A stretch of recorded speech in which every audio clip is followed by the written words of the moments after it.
Assalamualaikum warahmatullahi wabarakatuh. Selamat datang di Larissa Story.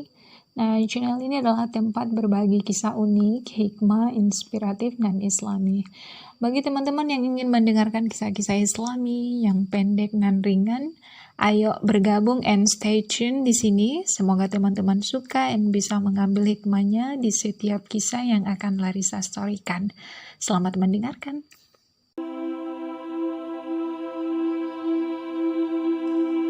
Kelompok tabi'in mengunjungi seorang tabi'in lainnya yang bernama Abu Sinan.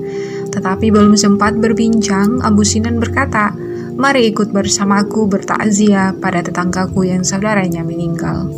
Mereka segera beranjak ke rumah tetangga Abu Sinan dan mendapati lelaki itu menangis, mengeluhkan keadaan saudaranya yang telah meninggal dan dimakamkan. Para tabiin itu berusaha menghibur dan menyabarkannya dengan berkata, "Tidakkah engkau tahu bahwa kematian itu adalah sebuah jalan dan kepastian yang tidak bisa dihindarkan?" Lelaki itu berkata, "Memang benar, tetapi aku menangisi saudaraku yang kini menghadapi siksa kubur." Sesaat mereka saling berpandangan, kemudian berkata, "Apakah Allah memperlihatkan kepadamu tentang berita gaib?" Ia berkata, "Tidak. Tetapi saat selesai memakamkannya dan orang-orang meninggalkan kuburannya, aku duduk sendirian meratakan tanah kuburan sambil mendoakannya. Tiba-tiba terdengar suara dari dalam tanah. Mereka meninggalkan aku sendirian menghadapi siksa ini, padahal aku benar-benar telah berpuasa, aku benar-benar telah melaksanakan sholat." Sesaat lelaki itu terdiam berusaha menahan isak tangisnya, lalu berkata lagi, "Mendengar perkataan itu, aku jadi menangis dan menggali lagi kuburannya untuk melihat apa yang sedang dihadapinya.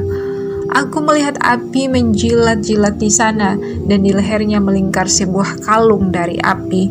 Rasa sayang dan kasihan membuatku ingin mengurangi deritanya, maka aku pun mengulurkan tangan untuk melepaskan kalung api itu.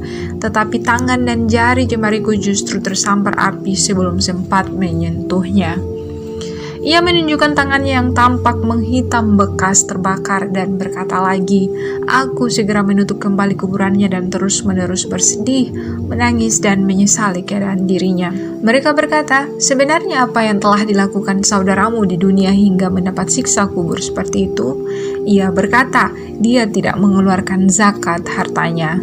Salah seorang dari para tabiin itu yang bernama Muhammad bin Yusuf al-Kiryabi berkata, peristiwa itu yang membenarkan firman Allah Subhanahu wa taala yang berbunyi, "Sekali-kali janganlah orang-orang yang bakhil atau pelit dengan harta yang Allah berikan kepada mereka dari karunia-Nya menyangka bahwa kebakilan itu baik bagi mereka. Sebenarnya kebakilan itu adalah buruk bagi mereka.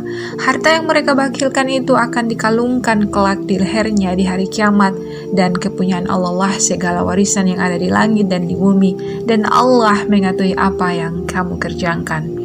Sedangkan saudaramu itu disegerakan siksaannya di alam kubur hingga hari kiamat tiba." Para tabiin itu berpamitan dan mereka mengunjungi sahabat Nabi Shallallahu Alaihi Wasallam, Abu Dzar al-Ghifari. Mereka menuturkan kisah lelaki tetangga Abu Sinan itu dan menutup ceritanya dengan pertanyaan, "Kami telah banyak melihat orang-orang Yahudi, Nasrani, dan Majusi mati, tetapi kami tidak pernah mendengar cerita yang seperti ini." Abu Dzar berkata, "Mereka kaum Yahudi, Nasrani, dan Majusi telah jelas tempatnya di neraka.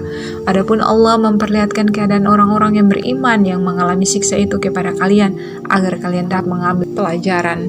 Bukankah Allah telah berfirman, sesungguhnya telah datang dari Tuhanmu bukti-bukti yang terang, maka barang siapa melihat kebenaran itu maka manfaatnya bagi dirinya sendiri, dan barang siapa buta tidak melihat kebenaran itu maka kemudaratannya kembali kepadanya.